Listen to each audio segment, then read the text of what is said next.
Hello, everyone.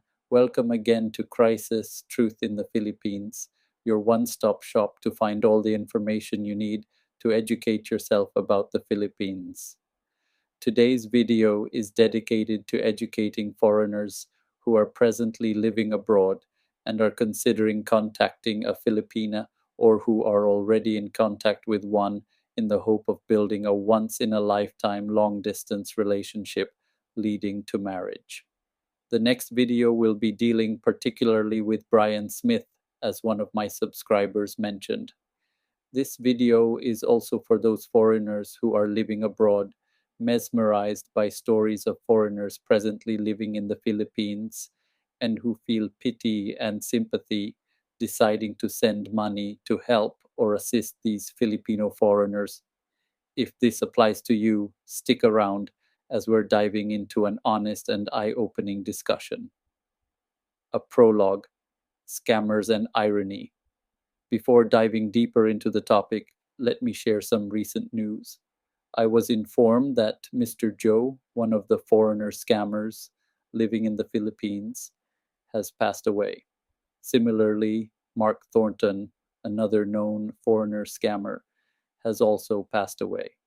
The ironic thing about Mark Thornton's situation is that upon his death, one of his minions made a video alongside his young wife, and believe it or not, they were begging for donations to cover funeral and other costs. Imagine that. Mark was actually begging from the grave.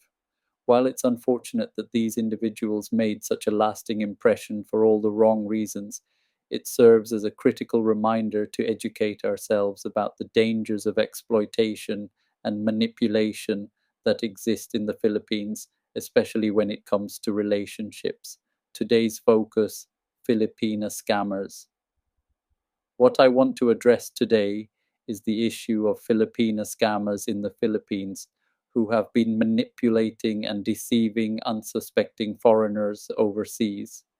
These individuals prey on the good intentions of foreigners, spinning a web of lies that ultimately leads to financial loss, heartbreak, and ruined lives. In this video, I have included photos and videos of these scammers as examples. I am sure you will find many of the Filipina beautiful and enticing, and you would gladly give you left kidney to have her on your arm as eye candy. But buyer beware. All that glitters is not gold, often has a man been told.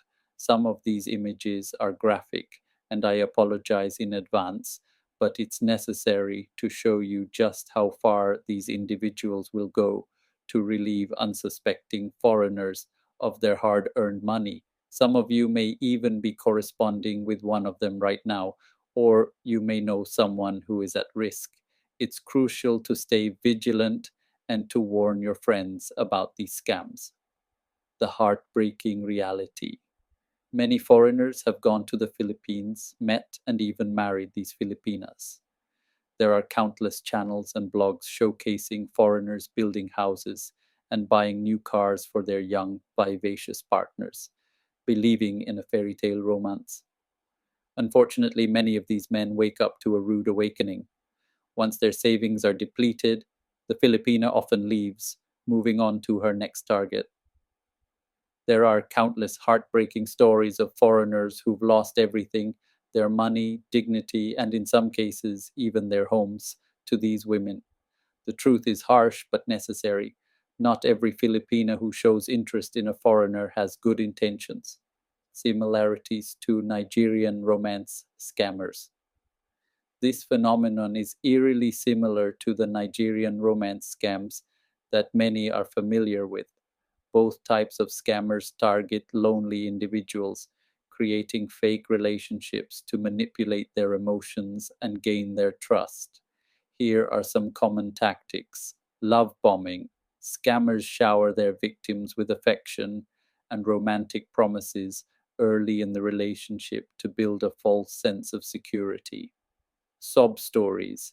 They often tell heartbreaking tales of poverty, illness, or family tragedies to appeal to the victim's compassion. Requests for money. This is the ultimate goal.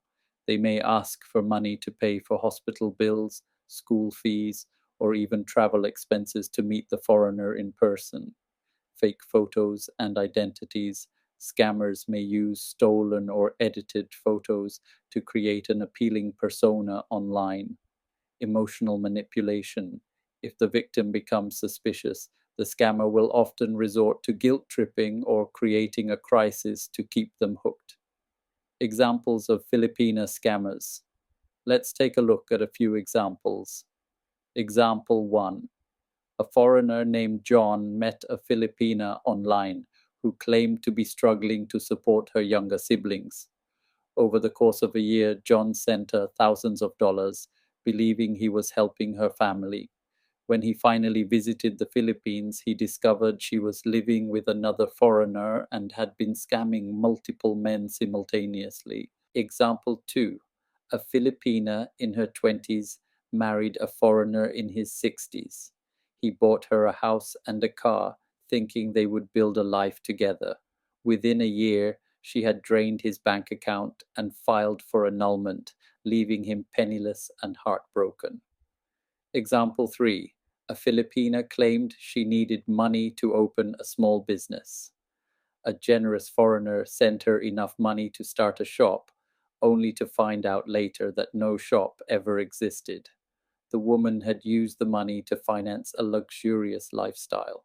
Warning signs to watch for: here are some red flags to help you identify potential scammers. Rushing the relationship. If a Filipina pushes for a serious commitment very quickly, be cautious. Frequent money requests. If she frequently asks for financial help, especially early in the relationship, it's a major warning sign. Reluctance to video chat. Scammers often avoid video calls because they don't look like their profile pictures. Inconsistent stories. Pay attention to inconsistencies in her personal stories or background. Too good to be true.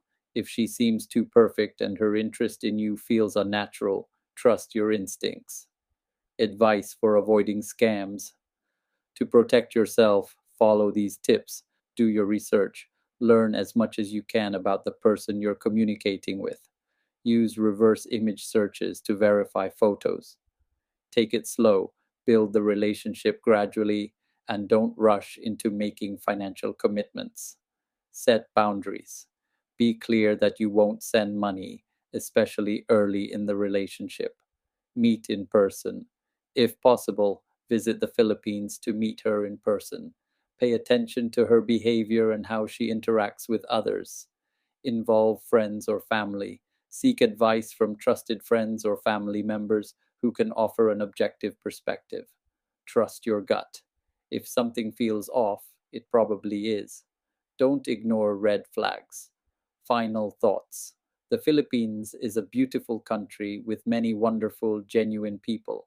There are countless stories of successful, happy relationships between foreigners and Filipinas. However, it's important to be cautious and aware of the risks. If you truly want to meet a Filipina because you are starstruck by what you see online, then visit the Philippines in person. Believe me, there are many women you can meet there, and it is very easy to speak to them. Do not think that you, as a 50, 60, or 70-year-old man, cannot strike up a relationship with a beautiful young woman. You may be accustomed to the women in your country who, at 80 years old, with you know what hanging to the ground and more wrinkles than an overslept in bed sheet, who feel they are a supermodel and would not give you the time of day. But it is not like that in the Philippines. In the Philippines, you will quickly realize that if you can afford to go to the mall and buy a girl a nice lunch at Pizza Pizza or a Chinese restaurant, then you are Bill Gates in her eyes. You can easily have a dozen or more girls chasing you. Take your time and get to know them and get to know the culture. There are many differences. If you are so inclined, learn the language so you can understand what your Filipina says with her friends and family. It is not hard, as there are many videos online teaching you how to speak the language. You will realize who is genuine and who is not. A girl may profess to you her love and that age is only a number, or you have a great attitude. But when speaking to others in her language, you are ridiculed and you are the butt of the joke. Often they will laugh at your lack of ability and stamina as a 50, 60, or 70-year-old. And if you don't know the language, you are laughing with them when you are the topic of the joke. Thank you for watching Crisis Truth in the Philippines. I hope this information helps you make informed decisions and avoid falling victim to scams. If you've had experiences with Filipina scammers or have advice to share, please leave a comment below. Let's work together to educate and protect each other. Please like, share, and subscribe as it will help the YouTube algorithm get the video to relevant viewers out there. Please also do leave a comment because we value your criticism, good and bad. If you have suggestion for future video, let me know and also send me some links for it. I will be sure to look into it. Our objective is to bring as much information to foreigners abroad so they do not get scammed by sweet Filipinas or the foreigners scamming in the Philippines. Until next time, stay safe and vigilant.